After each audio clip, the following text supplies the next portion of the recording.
नमस्कार दोस्तों, स्वागत है आपका प्रतीक HPY पर। मिडिल ईस्ट से इस वक्त की सबसे बड़ी खबर आ रही है। क्या दुनिया एक और महायुद्ध की कगार पर खड़ी है? अमेरिका ने ईरान के खिलाफ अपनी तैयारी पूरी कर ली है और कभी भी बड़े हवाई हमले, एयर स्ट्राइक्स हो सकते हैं। कि राष्ट्रपति डोनाल्ड ट्रंप ने ईरान को आखिरी चेतावनी दे दी है। ईरान में हो रहे हिंसक प्रदर्शनों और प्रदर्शनकारियों पर की जा रही सख्ती को लेकर अमेरिका बेहद गुस्से में है। पेंटागन के सूत्रों के मुताबिक कतर के एयरबेस पर अमेरिकी लड़ाकू विमानों की हलचल अचानक बढ़ गई है। इतना ही नहीं, समंदर के रास्ते अमेरिकी नौसेना का एक बड़ा बेड़ा भी ईरान की ओर कूच कर चुका है। जानकारों का मानना है कि अगर ईरान ने अपनी रणनीति नहीं बदली तो अमेरिका उसके परमाणु ठिकानों या सैन्य ठिकानों को निशाना बना सकता है। अगर ये हमला होता है तो इसका असर सिर्फ इन दो देशों पर नहीं बल्कि पूरी दुनिया पर पड़ेगा। पेट्रोल डीजल की कीमतें बढ़ सकती हैं और भारत समेत कई देशों की अर्थव्यवस्था पर इसका बुरा असर पड़ेगा। ईरान और अमेरिका के बीच युद्ध की चिंगारी अब भड़क चुकी है, लेकिन क्या आप जानते हैं कि इस लड़ाई में असली गेम चेंजर कौन है? अमेरिका अगर ईरान पर हमला करता है तो रूस और चीन हाथ पर हाथ धरकर नहीं बैठेंगे। आखिर क्या है पुतिन और जिनपिंग का सीक्रेट प्लान? सबसे पहले बात करते हैं रूस की। पुतिन ने साफ कर दिया है कि ईरान उनका रणनीतिक पार्टनर है। खबरों की माने तो रूस अपने सबसे खतरनाक डिफेंस सिस्टम S-400 को ईरान भेजने की तैयारी में है।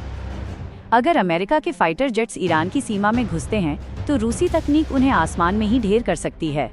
रूस कभी नहीं चाहेगा कि मिडिल ईस्ट में अमेरिका का दबदबा बढ़े। चीन का एंगल वहीं दूसरी ओर चीन चुपचाप अपना खेल खेल रहा है। चीन ईरान के तेल का सबसे बड़ा खरीदार है। अगर ईरान पर हमला हुआ तो चीन की ऊर्जा सप्लाई रुक जाएगी, जिसे चीन कभी बर्दाश्त नहीं करेगा। बीजिंग इस वक्त अमेरिका को कूटनीतिक रूप से घेर रहा है और ईरान को आर्थिक मदद देने का भरोसा दे चुका है। स्थिति बेहद गंभीर है। अगर एक तरफ अमेरिका और उसके साथी देश हैं, तो दूसरी तरफ ईरान के साथ रूस और चीन की महाशक्ति खड़ी है। क्या यह टकराव तीसरे विश्व युद्ध की शुरुआत है? क्योंकि अगर ये तीनों देश एक साथ आए तो अमेरिका के लिए ईरान को जीतना नामुमकिन हो जाए। अब बात करते हैं भारत की भूमिका की। भारत इस वक्त सबसे मुश्किल दौर से गुजर रहा है। ईरान में फंसे हमारे 9000 भारतीयों की सुरक्षा को लेकर सरकार ने हाई अलर्ट जारी कर दिया है और उन्हें तुरंत देश छोड़ने की सलाह दी है। विदेश मंत्री S. जयशंकर खुद इस पूरी स्थिति पर नजर बनाए हुए हैं। यही नहीं, भारत पर आर्थिक दबाव भी है। ट्रंप ने धमकी दी है कि जो भी ईरान से व्यापार करेगा उस पर भारी टैक्स लगाया जाएगा। भारत के लिए ये इधर कुआं उधर खाई वाली स्थिति है। हमें अपना चाबहार पोर्ट भी बचाना है और अमेरिका से अपनी दोस्ती भी।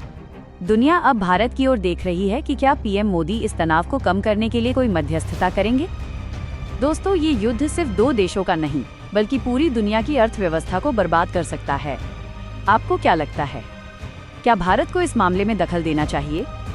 अपनी राय कमेंट बॉक्स में जरूर लिखें। और हाँ, ऐसी ही सबसे तेज और सच्ची खबरों के लिए अपने चैनल प्रतीक HPY को अभी सब्सक्राइब करें। जय हिंद।